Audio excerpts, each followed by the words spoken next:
Here we are, everybody. Welcome to Clinical Conversations at High Noon with the Green Nurses at Holistic Caring Network, where we bring hope and inspiration for growth and healing. And we are truly here to change the dialogue and stigma around what it means to feel good or be high. Hence the H for hope, I for inspiration, G for growth, and H for healing. So belated Happy Valentine's Day. Happy Valentine's month. Absolutely. We have a year. You are loved every day of the year. Love. It's all about love. But anyways, Valentine's, February is Heart Health Month.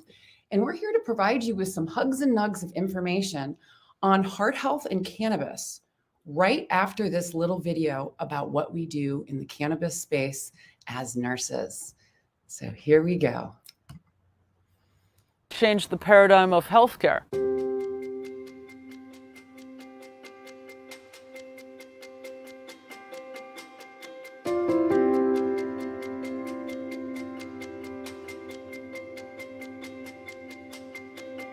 The Green Nurse is a holistic cannabis nurse that teaches on the endocannabinoid system and the safe utilization of cannabis and other progressive tools to help people reach a better quality of life. I'm the founder of Holistic Caring.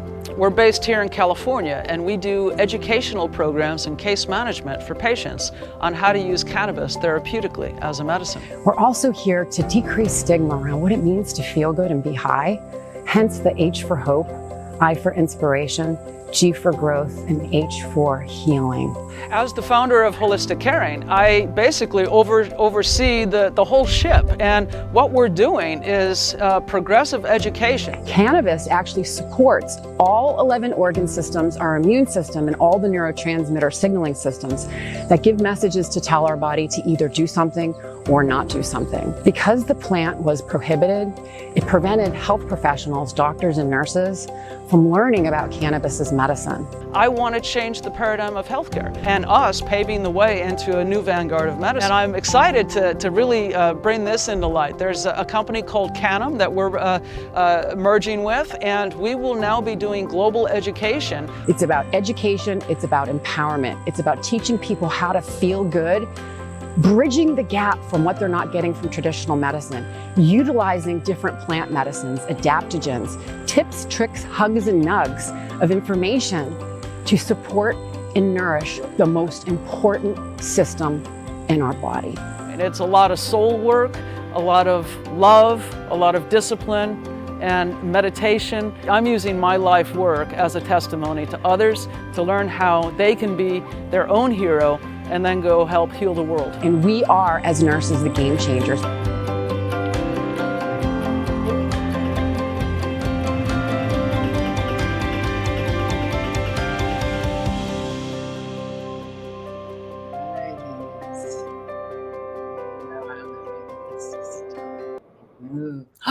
And here we are. Welcome, everyone. My name is Sherry Tutkus, and I'm the Vice President of Nursing at Holistic Caring in the Green Nurse. And I am a cannabis patient, advocate, activist, and a very passionate podcaster here to change the paradigm of healthcare through clinical conversations, right? Yeah. So I would like to introduce my business partner and co-host for our monthly clinical conversations, Elizabeth Mack. Welcome. She is the CEO and founder of Holistic Caring Network and Director of Clinical Affairs at Canam, where we're building our global clinics. Yay. Yeah, so welcome, Elizabeth. Thank you. Yeah. Happy Heart Health Month. It's always good to see you. It is. It's always good to see you too. And you know what I really love when we educate is we love people to understand why we're doing what we're doing. And through our 8 years, 16 years combined of doing cannabis nursing, we have noticed 4 Ds. And then the solution is 4 Ps. And I'm going to have Elizabeth go over what those 4 Ds and the 4P solution is all about. Yeah. Well, I like making up corny things, but you know what? People are making great medicines. People are selling great medicines, but nobody's interpreting how to use these cannabis products and CBD clinically as medicine for patients. And that's what we do. So, you know, when I talk about the 4 Ds in dispensaries, we love them, but there's issues, right? There's a disconnect between patient, provider, and the shop. It's disorganized. We have 37 legal medical states, but no system. We have a patchwork quilt of rules and regulations. We have a distrust of the industry and of the people and of cannabis as we've been stigmatized against it for so long. And then dosing. This works better with clinical guidance, right?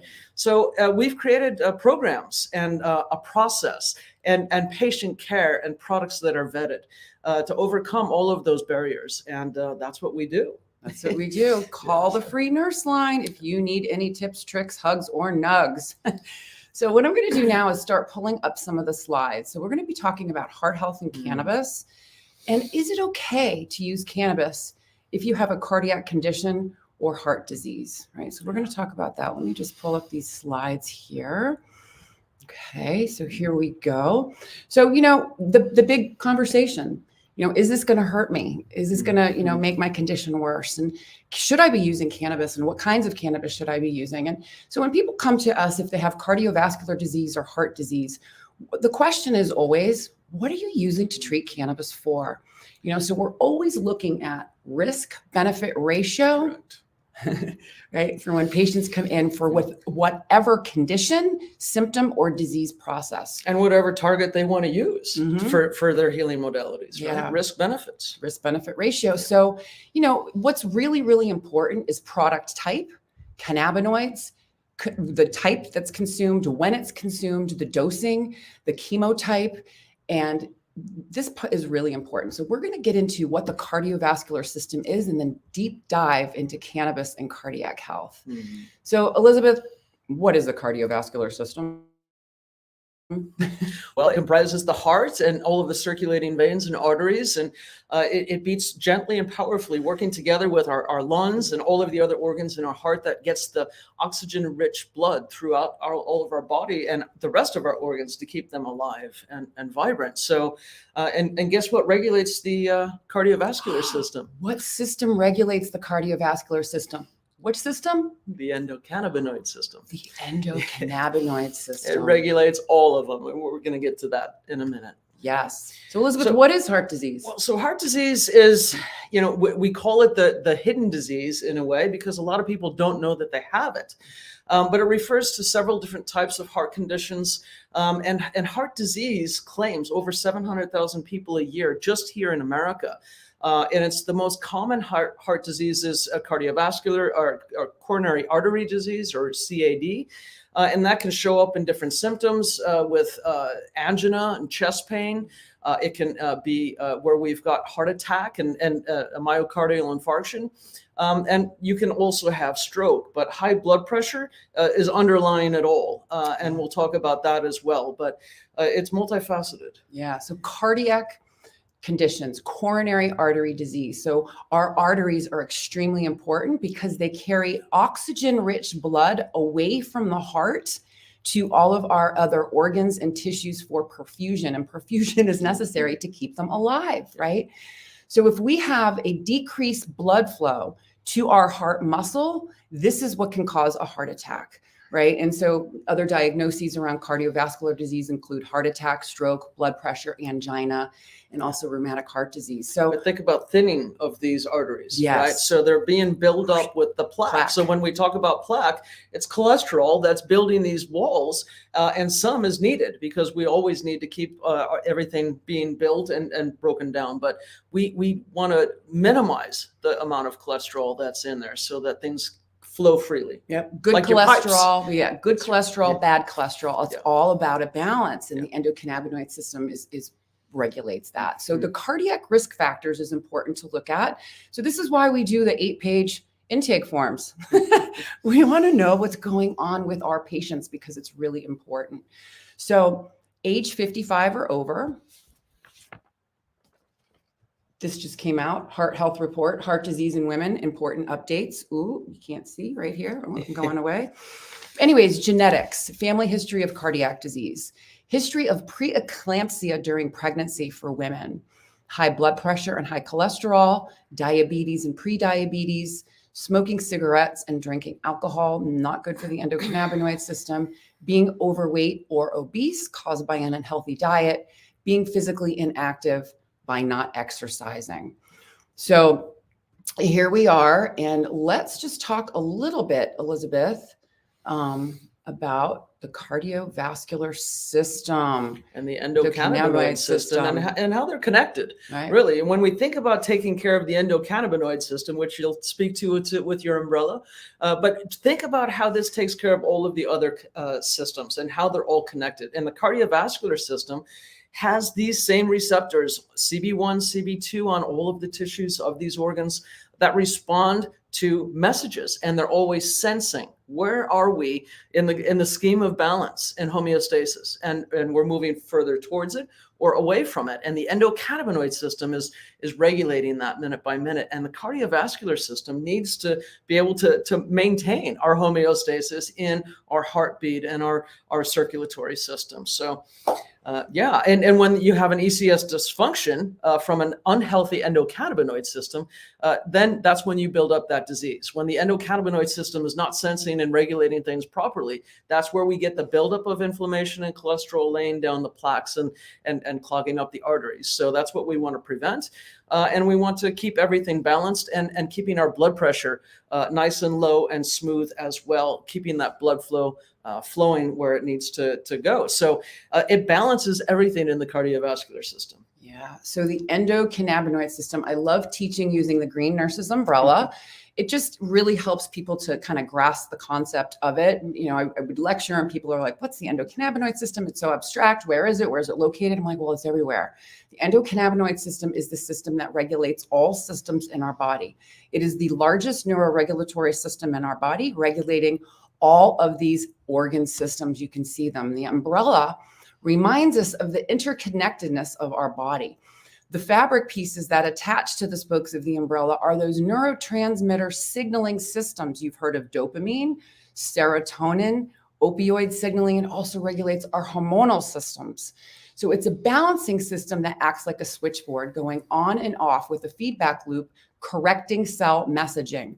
So what we do is we have cannabinoid receptors on all of the cell surfaces of our organ system, so all those spokes of the umbrella. We also have cannabinoid receptors at the neurotransmitter signaling junction sites. So see all the different color fabric pieces. We have little disc-like things there. So that blankets, the endocannabinoid system blankets on our entire umbrella, our entire body. And we produce internal endogenous cannabinoids upon demand, depending upon what's going on in our umbrella. So the endocannabinoid system reacts to stress or changes inside our body from other things that might be happening outside and releasing these endocannabinoids. So what it does is it corrects the signaling of the body by turning up or turning down. Agonists versus antagonists. I need to do something, I need to stop doing something. And this is happening all at the exact same time. We are producing endocannabinoids, we're breaking them down, our receptors, and it's a fine balancing system. We need to look for that Goldilocks zone. So we have an endocannabinoid system, not because of cannabis plant, but because we make compounds in our bodies very similar to the plant. We make endocannabinoids, the plant makes phytocannabinoids, and they do the same thing in the body. Right. And so that's why it's important when we talk about dosing, which we'll get into in a little bit, microdosing, little bits throughout the day to mimic what our endocannabinoid system is doing. We want to do as much as we can to auto-regulate all systems. All right. And taking care of the ECS takes care of all of those other systems. Yeah. So, and it does it with retrograde signaling, just that messaging back and forth. Think about a conversation where you've got feedback going both ways. The ECS senses, the receptors pop up in the cell membranes, the endocannabinoids are synthesized, perform their duty, and then they all dissipate and go away. So, you know, it's a fascinating science. So on that science, let's talk about CannaKeys. Yeah. So CannaKeys is one of our favorite places where we can pull all of the research and read what is going on in the world. And there are a lot of different studies. So we have meta-analysis where they review all of the other research that's been published about this topic, and then they dig a little bit deeper. They've got placebo-controlled human trials. There's a couple of those in university settings here in America. And then clinical trials and looking at cause and effect and safety and efficacy and products and utilization. So they are looking at how we're supposed to be using cannabinoids. And there's just no practical guidance right now with respect to dosing and how to take care of things or the harms, but we're getting there. And reminding for most people, as you're looking at studies, most of them are looking at harms as opposed to looking for benefits. And so we have a lot of variability in what we're looking for as the researchers are tasked with the hands. So the challenges with the studies, there's variabilities in the cannabis type and the use patterns and the different dosing, whether inhalation versus oral ingestion. And then some studies only look at chemotypes 1 or chemotypes 3. And where we really want to talk about cardiovascular disease is chemotype 2, where we have a balanced 1-to-1. 1, high THC, is the cause of most of the problems. High CBD, chemotype 3, is part of the solution. So what we need to do is look at THC, and then in the presence of other cannabinoids, what does it do with CBG, CBN, and some of the other combinations we like to use. So some of these research studies are flawed. We've got poor quality data and an inadequate assessment of cannabis exposure within these populations. And a lot of times we're not having a control factor put in place with anybody with pre-existing heart conditions. There's screening, for human style studies, but most of it, again, is observational. So some of these, we just don't know. So we need to do further research to move ahead and find out exactly what cannabinoids are most beneficial for cardiovascular disease. But it is reasonable to recommend against recreational cannabis for people that have a high prevalence for coronary artery disease. We're going to get to THC and plaque and that sort of thing. But you want to use low THC, high CBD. And the review is that we are still doing the science. We're still doing the science, right? But researchers agree on the basic premise that the endocannabinoid system plays a role in healthy cardiac function, and that in contrast, endocannabinoid system dysfunction has significant impact on cardiovascular disorders. So think about this. If the endocannabinoid system is the most important system in the body, what makes sense? That we do everything we can to take care of that system. And that includes all of the lifestyle choices that we make. Yeah. So we're going to get in a little bit more. This just came out in Project CBD. And this is really, really important to me. I used to work in the intensive care unit, cardiac intensive care unit. Actually, I was trained in all of the intensive care units. And one of the things, seeing patients come in with all of these different drugs that they're on and the side effects. And basically this kind of struck me because I already knew this to be true when I was teaching nutraceuticals. Specific statin drugs can deplete our body of coenzyme Q10. Coenzyme Q10 is an enzyme that is necessary for cardiac function. So that's really, really important. And so this study that just came out, the statins are cholesterol cutting drugs, right? And so these particular drugs altered genes that's responsible for the endocannabinoids that get created and the endocannabinoids that get broken down. So simvastatin in particular dysregulates endocannabinoid system tone by altering enzymes in the entire system. So the endocannabinoid system, just going to review really quickly, has 3 components to it. Endocannabinoids that we make upon demand, the anandamide and the 2-AG. The receptors that we talk about, the disc antennas where molecules attach and signal to give the messages. And then also enzymes to break down the endocannabinoids that we make. So simvastatin in particular alters those enzymes that break down our own anandamide and 2-AG. So this means that we have more circulating anandamide and 2-AG in our body, which you might think is good, but enzymes not breaking them down appropriately or too slow means that there's too much. And so excessive endocannabinoid activity with these excessive endocannabinoids circulating around our body, right, is associated with a down regulation of those receptors, those little discs that are looking to find it. So it means that the CB1 and CB2 receptors start to hide. So what happens is you have hidden receptors too much of our own internal endogenous cannabinoids circulating. And this is associated with obesity, insulin resistance, metabolic syndrome, type 2 diabetes, liver, and kidney function. And so just like I had said before, statin drugs also cause a drug nutrient depletion, depleting our bodies of coenzyme Q10, which is essential for cardiac function. Hence the side effects of muscle pain and weakness that a lot of patients have. So we're not telling you to stop taking your statin drugs.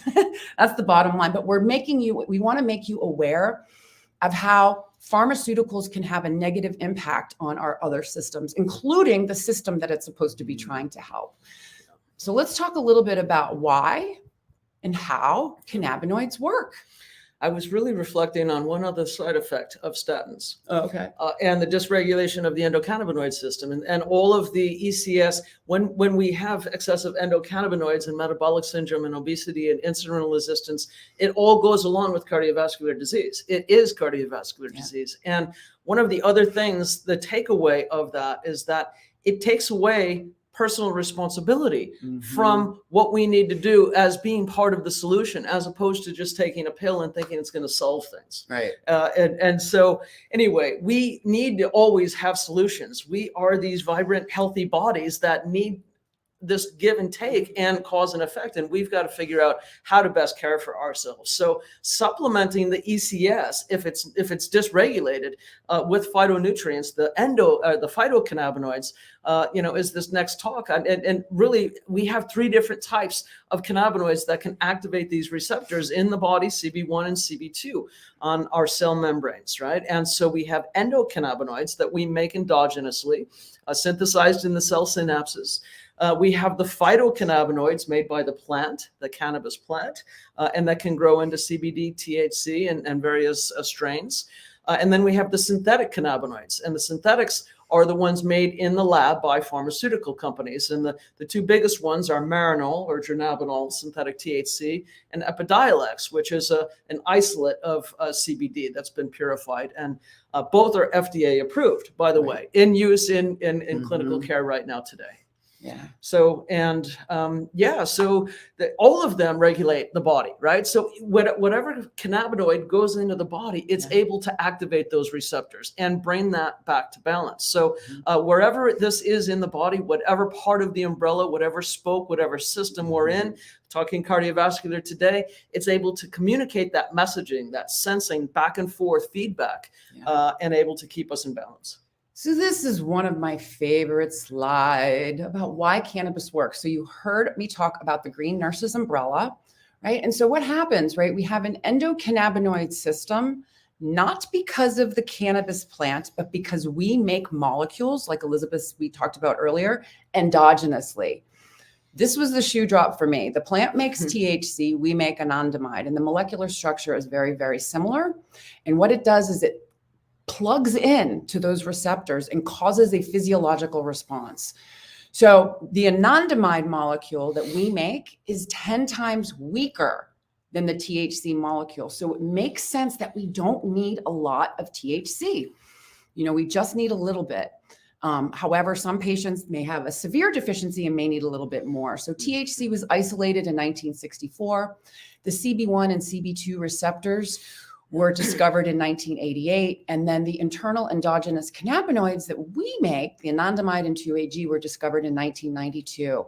And so what we have here is Professor Lumir Hannes, who is actually on our medical advisory board. He is part of our company, and he is the one that discovered the anandamide molecule. This is just an amazing thing, because the discovery of the anandamide molecule is truly is scientific. It's historic. It's historic. There you go. Historic. Especially discovering how the endocannabinoid system governs everything else. Because, in 64, they discovered THC. Well, they isolated it, broke down the molecular structure. In 88, we had the radioactive imaging where we could trace it into the body, and we like Christmas tree. And so the hypothesis is, we can't just be hardwired for this plant. What do we make endogenously that activates all of these receptors in our whole body? And so in other words, it's like we don't if we have receptors in our body, they're there for a reason. And we just didn't know the reason why until we were able to discover our own internal endogenous cannabinoids. So the interesting thing too, which I really found even more fascinating and why I put this up on the slide, is there are more CB1 and CB2 receptors in our body than any other, right? So this is the most important system, and it provides feedback to balance us at the cellular level. Like Elizabeth said, correct the signaling between all cells. Hello, hello, do this, stop doing that, right? And we don't have enough if there's an imbalance and these messages don't get where they need to go. And then we start to see other systems being affected. All right, so here we go. Power couple. And then we're going to get into THC and CBD when it comes to heart health. This is where the meat and potatoes comes, but we want you to understand, we're building up to why we're going to say what we're saying when it comes to heart health. Okay, here we go. So THC and CBD and how they work together. So we know high THC, chemovar 1, high CBD, chemovar 3, balanced CBD, THC, chemovar 2, which is the sweet spot for many people. You need a lot of CBD, very little THC. So THC enhances the efficacy of CBD, helps it work better. And then CBD softens and modulates THC and allows us to have the benefits without so much of the psychotropic effects causing that high. CBD is non-impairing, working over at 70 receptor targets in the body and more every day. And THC activates CB1 and CB2 directly. THC may cause euphoria, but it can only do that at high doses, right? So there is what we call a minimum effective dose, where you're at the subtherapeutic level, and you can use trace amounts of THC and build up to a couple of milligrams here or there as you need it for other things in your body. And we need to talk about, who you are as the whole person as we discuss how to balance CBD and THC together.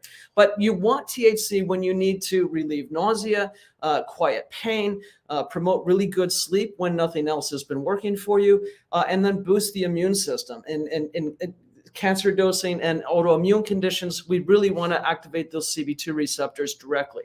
And that's what THC is for. So the idea is to use them together in ratios so that we can look at a CBD to THC 20-1, 10-1, 1-1, and various formulations that are out there. Okay, here's a juicy slide. So I got this image from Leafly. And so did a bunch of research. Like I said, I used to be an intensive care unit nurse, and bottom line, cannabis is a great medicine, but we also need to teach of caution. It's the safe utilization of cannabinoids. So what does THC do to the heart? Well, it does, particularly with inhalation. Okay. Yeah. Particularly, and this is dependent upon the method of administration that you're going to use. So THC does increase heart rate, and it can increase the heart rate by 20 to 50 beats per minute. Okay. So normal people that don't have a cardiac condition could tolerate that. And it's not permanently. So this is interesting. So think about what happens. THC cannabinoids are a vasodilator. So THC vasodilates, which means it increases the diameter of the blood vessel. So you think you have a tight blood vessel, it opens up, blood pressure drops. Okay. So what happens is the increase in heart rate is compensatory. So if you have a drop in blood pressure, your body gets scared and says, I need more oxygen-rich blood to go to my brain and my other organs. So I'm going to pump harder to get that oxygen-rich blood to go everywhere else. So basically, if the heart has to work harder to compensate for something, we need to be very careful with dosing. And this is more dose dependent in particular. So THC vasodilates, increases the diameter, and it can force the heart to work harder in order to pump blood because the blood pressure has been lower. But lowering blood pressure is a good thing, but we don't want to do it fast. So some reports have suggested that the heart must 30% harder in the presence of high levels of THC. So again, when we talk about microdosing for the win, using low THC products, we need a little bit of THC, but really focusing on the chemovar 3, which is a 20-1. And also building tolerance slowly. Yes. Right? That's the other thing. Yep. Right? If you are a cancer patient that needs higher dosing, we control for that, using it at night, using it at sleep, using it as titrating up. Yeah. So we were talking a little bit earlier about arteries, right? Coronary artery disease is which they're starting to tighten up and blood flow can't get through. So arteries carry oxygen-rich blood away from the heart to other organ systems. So high doses of THC are not good for our arteries, right? It increases plaque buildup in the arteries and can lead to heart attack and stroke. However, and this is more has to do with inhalation and too much THC over time. But low doses of THC have been shown to reduce plaque buildup and risk for atherosclerosis. And atherosclerosis is the hardening or the narrowing of the arteries because of too much plaque. So this is all about fine balance. It depends upon what you're going to use cannabis for. What is your cardiac condition? What type of meds are you on? But overall, low doses of THC have been shown to reduce plaque buildup. Now, then we need to talk about, so we have CB1 receptors, which are primarily in our brain and some of our organs, and we have CB2 receptors, which are in our immune cells and other internal organs. So activating the CB2 receptors can do what? Reduce inflammation. It reduces free radicals that increase plaque buildup in arteries, which may decrease the risk for heart attack and stroke. And activating these CB2 receptors may reduce the extent of damage if a patient does have a heart attack. So again, like we're saying, microdosing, low levels of THC, using it multiple times a day, and just finding the balance, the stacking for the best products. Yeah, and I'm just thinking about muscle relaxation. One of the reasons it relaxes smooth muscles, the cannabinoids, right? And that's how we get the blood pressure to be able to be reduced. And that's a good thing, right? But we want to control for that with very, very small amounts of THC and CBD. So CBD is the answer for the gateway into cannabinoids. It's where we always start. It is found in both cannabis and hemp, and they're really the same thing. The only difference is the percent of THC. It's a promiscuous molecule influencing many receptor targets. It goes all over the body where it needs and plays with other receptor targets such as serotonin, helping us make and retain more serotonin, opiates, sometimes other receptors, they bind up together. But CBD can do many different things. It's known as the great influencer in the body with its pleiotropic effects and the way it can conduct like a symphony in how it's bringing our body back to balance.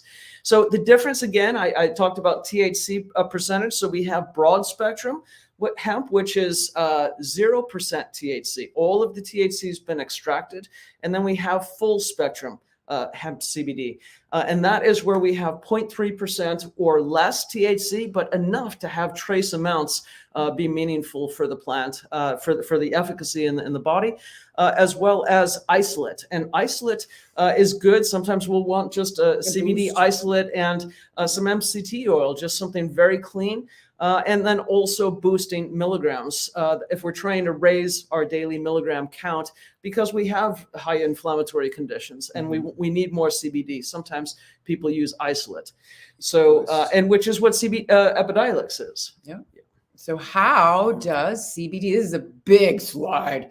Yeah. Anyways, how does CBD benefit cardiovascular health? So number one, it reduces inflammation and oxidative stress, right? So oxidative stress, you need to think about our cells rusting, right? Without the risk of THC-induced anxiety or tachycardia. The last thing you want someone to do is to get anxious. So their heart rate goes up, they get nervous, right? And then it's going to continue to go up and they're going to hyperventilate. And before you know it, you're going to have someone in a PTSD flare because they did too much. So CBD can reduce that inflammation and oxidative stress and benefit the heart muscle. The other thing is CBD does not produce radical changes in hemodynamics. So when we look at hemodynamic stability, it's how the heart is pumping to effectively create homeostasis in our body, providing all of our tissues with oxygen-rich blood. So CBD doesn't produce those changes in heart rate and blood pressure so drastically. And this actually can be cardioprotective, right? So it provides stress reduction via modulation of serotonin and antioxidant properties. So CBD, like we had said earlier, can modulate THC's ability to fully activate the CB1 receptors. And so why is this important? Because it can benefit and protect from some of the harm that's caused by the drop in blood pressure and the elevated heart rate caused by THC alone. That's why we work with ratios, CBD to THC ratios, and using whole plant formulations.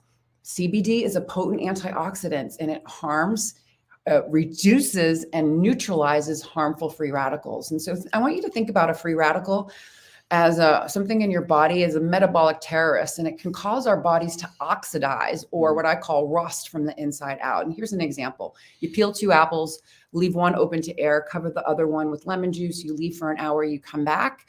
The one that is covered with lemon juice will look like you just peeled it. The one that's been open to air will be brown. That is called oxidative stress. So I want you to imagine that happening in your body. And so CBD also has beneficial effects on cardiovascular risk factors, right? It improves recovery in animal models of heart attack and stroke. This was a big slide. And there's one other cannabinoid that I didn't get a slide for, but we're going to talk about it in one of our slides when we talk about one of our formulations. But THCV is another cannabinoid that can be very helpful and beneficial for cardiac patients. However, it has biphasic properties, right? And it can benefit and have pro-cardiovascular effects at low doses. So this is what THCV does and how it can benefit the heart. It decreases appetite. It can make you feel full. It upregulates energy metabolism. And it's very significant for weight loss and management of obesity and type 2 diabetic patients. So just a little bit. So it's something you might want to look into in one of our formulations called Refocus. We'll talk about that. So now we're going to do a bottom line summary, because we don't want to run out of time here, on heart health summary. So, okay, so we get to bring it home here. So low doses of THC appear to be most strongly cardioprotective and giving us those heart health benefits. So what we want to start with is that full spectrum CBD with the trace amounts of THC.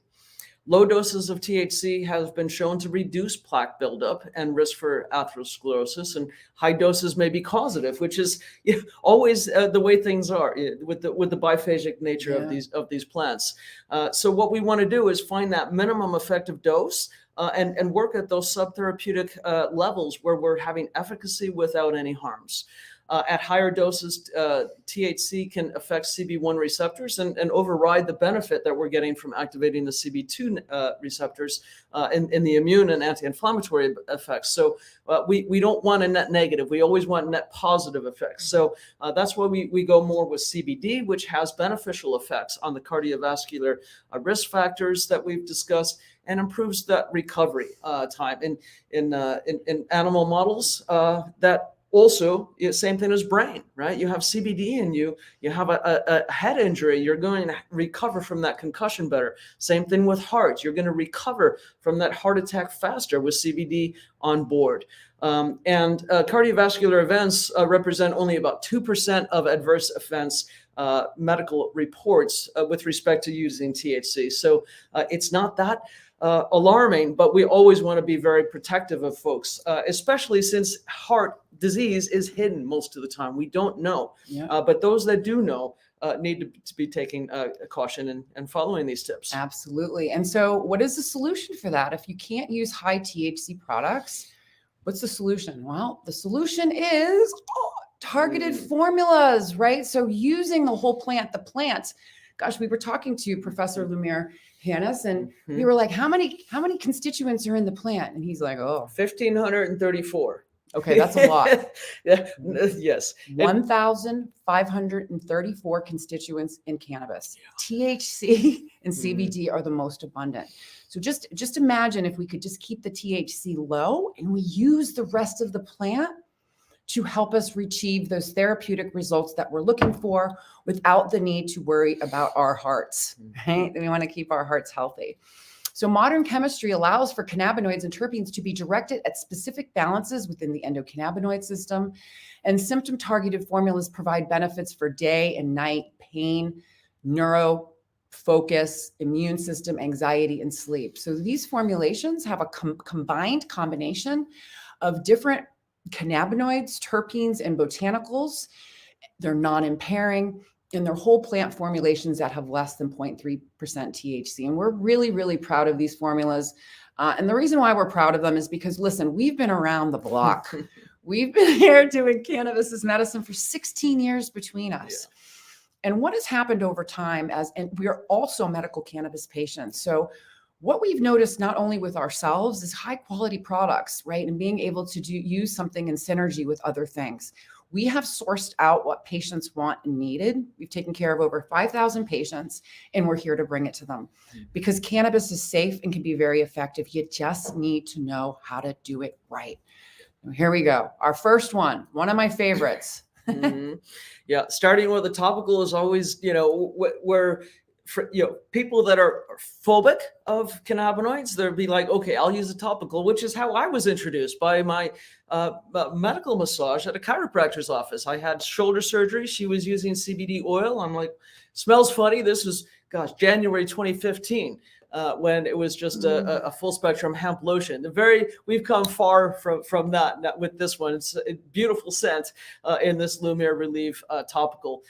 It basically activates those CB1, CB2 receptors in the skin to decrease inflammation and to lessen pain receptors and turn down the volume on how much that is troubling to me, so I can get back to life. And it's non-impairing. It doesn't absorb into the bloodstream. It can be used several times a day after a shower and before bed is when I'm always putting my topicals on.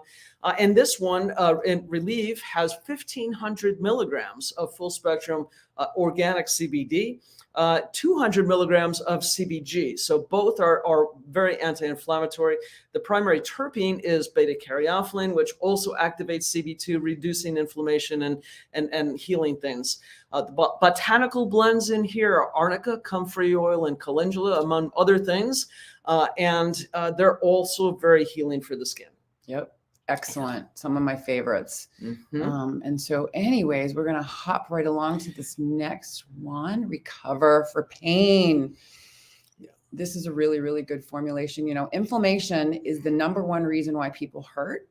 And we can have inflammation, not in just an area that we've hurt ourselves or injured, but we can have inflammation in all of our organ systems, right? And so we want to alleviate discomfort, soreness, aches, pains with this type of tincture. So it has a combination of CBD, CBG, and CBN. So we know that CBD activates over 70 targets in our body and protects our anandamide molecule from being degraded by Fa enzyme, right? So just imagine CBD keeps your own molecule circulating. CBG is an anti-inflammatory. It's an analgesic, and it can help heal the gut microbiome. The healthier the gut, the less inflammation. The healthier the gut, the smarter your brain. Right. And so this CBG can also be a little bit stimulating at a higher dose. So it's good for daytime. CBN balances it out. So there's 150 milligrams of CBN, and it's a very calming cannabinoid that is actually degraded from THC. It's a neuroprotectant, and it has really sedating properties to it. And some of these botanicals that have been added to it, they're all anti-inflammatory to add to the synergistic effect. And these include turmeric, ginger, and frankincense. I really like this one, and it tastes good. They all taste really good. The flavoring is amazing. So relax is, the starting point to when somebody says, I'm stressed, I can't seem to settle down, I'm drinking too much, I can't sleep, right? So we have anxiety and we have responses to that anxiety. And part of taking care of our cardiovascular system is keeping our stress response low so that we are calm, because inflammatory plaques and those sorts of things are laid down in high stress. So we want to relax our body, and we can do that as well as unwind our mind with relax. So managing that stress resilience and improving sleep is key to living well. And in this formulation, we have the 1,200 milligrams of full spectrum organic CBD, CBN, again, that neurocalming formulation, 200 milligrams of that, and then CBDA, which is said to be about 10 times more anti-anxiety than CBD at low doses. So it is also a COX-2 inhibitor, so that helps with anti-inflammatory effects. And the botanicals that are in this are ashwagandha, lemon balm, rosemary, and lavender, so that those adaptogens bringing us back to health. And this is why we have plants. they do such amazing things. All right. I don't know why these are highlighted in orange. They're kind of cool. Did you make that tweet? No, I think you did that on Halloween. Oh, okay. There we go. So what we have here is refocus tincture. So in positive psychology, right, a flow state is known as being in what? The zone, right? It's that mental state in which a person is performing some activity and is fully immersed in a feeling of energized, focused, full involvement, and in enjoyment of the process of the activity. I don't know about you, but I don't like doing things that I don't want to do. But this helps us to provide the focus, the concentration, the clarity, the energy. And the other thing that can do is it can boost metabolism for an energized life. So we talked about some of these. CBD, as we know, works on over 70 targets in the body. CBG is anti-inflammatory. It heals the gut, can be stimulating to help with focus. But THCV that we talked about earlier, so it's known to produce a more motivated, alert, and energized feeling. It can be an appetite suppressant. And as we talked about before, it can really, really help those people that have issues with weight gain, obesity, prediabetes, metabolic syndrome, and type 2 diabetes. Well, because it's also it improves insulin sensitivity. So it's almost as if it opens the door for glucose to get into the cell and out of the bloodstream. There you go. There you go. In and out. And then it also has what I love is other botanicals, red ginseng, ginkgo, and green tea as an antioxidant for learning and memory. The other terpene that's in here that's a little bit different than some of the other ones is humulene, and that can be very energizing and can suppress the appetite. So if you have an issue with eating, difficulty eating, for whatever reason, you might want to be very careful with this one because it can suppress appetite. All right, here we go. And now another one of my favorites, reinforce. So reinforce is what we've formulated really for immune function and managing inflammation and healing the gut and boosting some of the digestion and immune cell functioning in our body and just reinforcing that so that we can have those vibrant, healthy bodies that we all want. And so we can build resilience to life's challenges with our CBD. 1,200 milligrams of the full spectrum CBD, the CBDA, 200 milligrams, and the CBGA.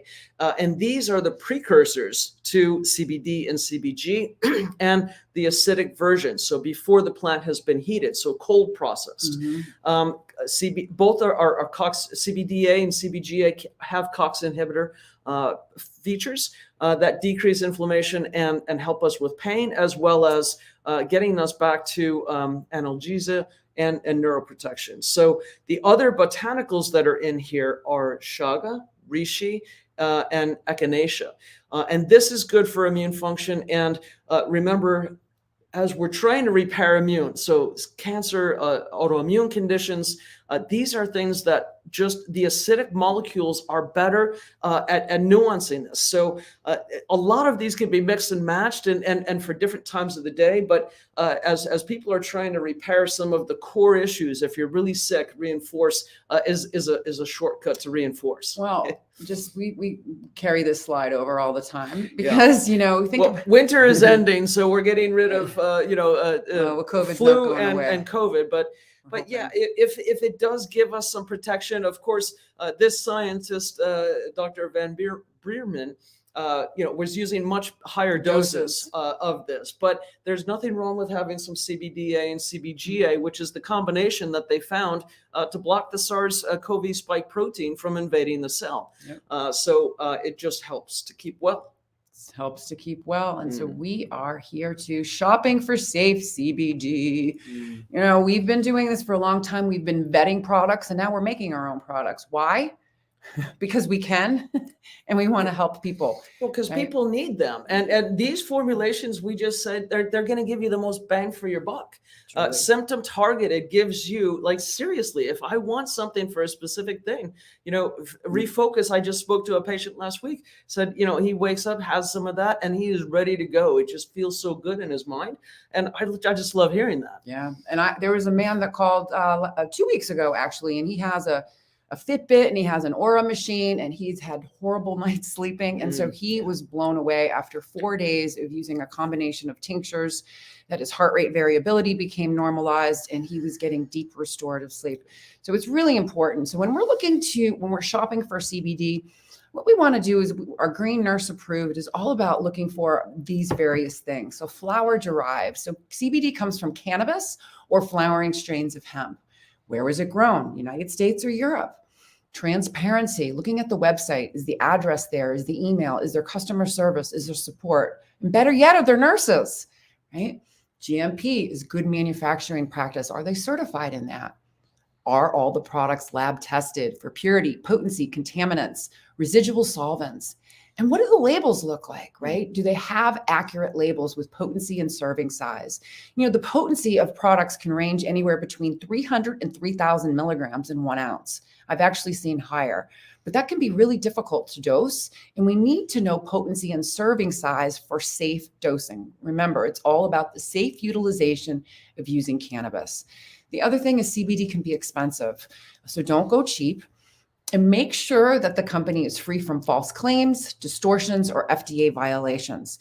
And the important thing is to remember is that according to the FDA, only FDA-approved medicines can make any claims to cure, treat, or prevent a disease. So it's just really important, the language that you use. And the semantics that, if you go to LumiraClinic.com and look at the shop, you can find research supporting the ingredients on why these synergistic compounds were put together to bring this symptom-targeted creation to life. So on the close. Next. Yeah. Oh, we're kind of wrapping up. Okay. Here. So supporting the endocannabinoid system, the most important system, if it regulates all of the other systems, we want to support this system first. So here's the thing. So if you're supporting the endocannabinoid system, it's all health and wellness, self-care activities that positively impact that and cardiovascular health. So we'll repeat this over and over and over again. Cannabinoid therapeutics is much more than just cannabis because we have an endocannabinoid system that responds to every single thing that we do or don't do in our lives. Food is medicine, nutrient-dense whole foods. Try to avoid fast food, fried food, fake food, artificial flavors, artificial coloring, trans fat, hydrogenated oils, and high fructose corn syrup.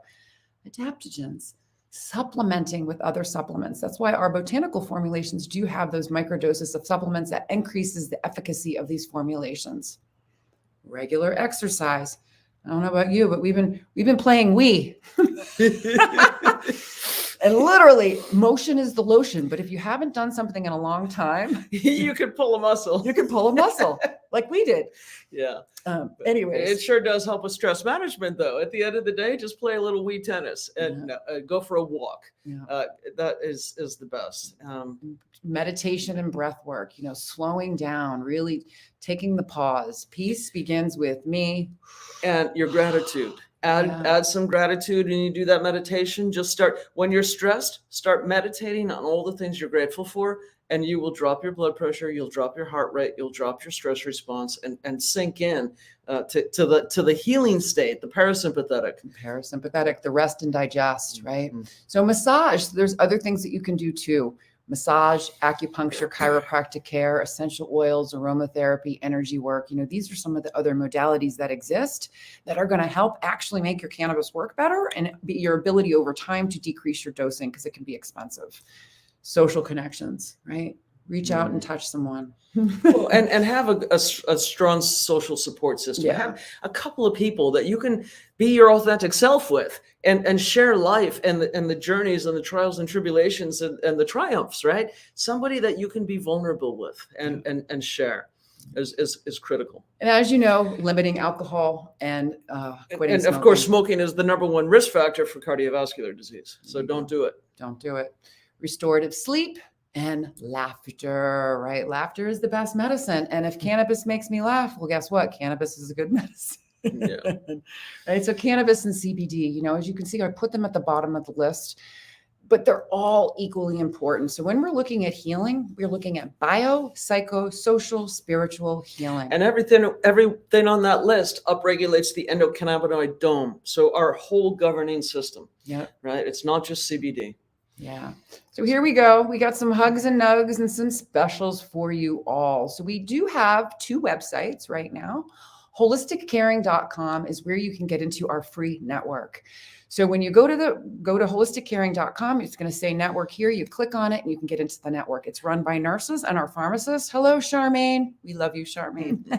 And so it's an amazing place where all the programs are hosted. And so we have a free introductory to cannabis course, free patient portal, support.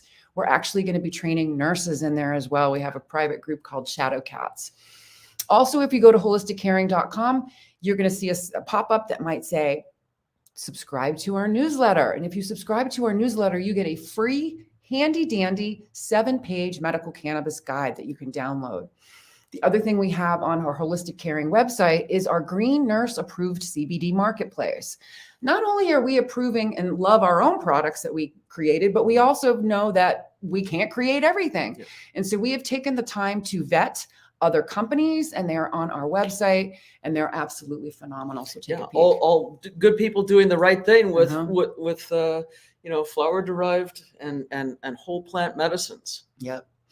And then, so 20% off, actually forgot about that. Love 20. So if you are at holisticcaring.com and you are interested in buying one of the programs, Elizabeth has 4 professional programs and 8 patient programs, and they're amazing. And when you join the network, all of the outlines are there. You can go into each program and you can see the learning objectives and a little bit of freebies that are associated with them. Okay. And then this is our creation. We have birthed this together, LumiereClinic.com.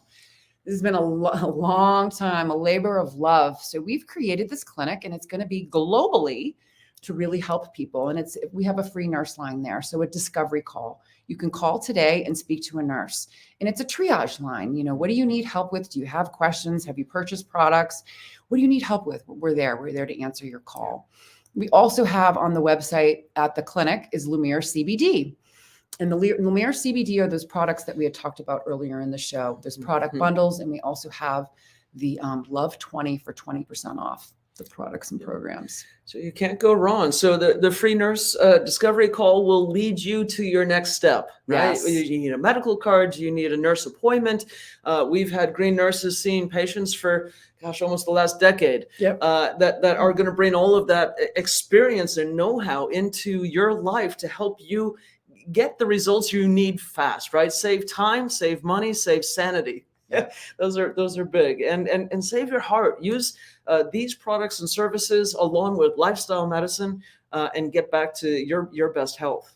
Yeah. So, thank you for sharing this podcast, this webcast. We are truly here to decrease stigma, and we're here to teach about cannabis, the safe consumption of using cannabinoids for whatever reason you're looking to do it. So very grateful for you all being here today. Let me just remove this.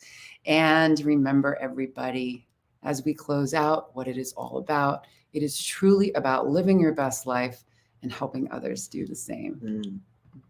Another one of my favorite videos to close. Take care.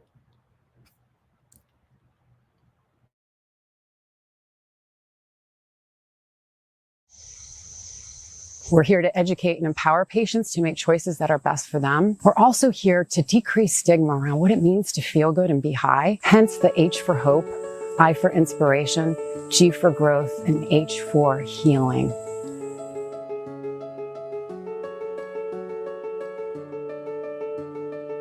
The Green Nurse is a holistic cannabis nurse that teaches on the endocannabinoid system and the safe utilization of cannabis and other progressive tools to help people reach a better quality of life. I was cannabis agnostic for many, many years. And the more research I did, the more I discovered that cannabis is this amazing medicine. I was told that I had a 4-stage pancreatic cancer. The doctor really told me he couldn't do anything else. He gave me her name, and she called me and she came to my house. She started to give me cannabis. My oncologist was puzzled because he couldn't find the cancer anymore. All of the learning that we get comes from the Green Nurses Group, comes from their support, comes from their guidance.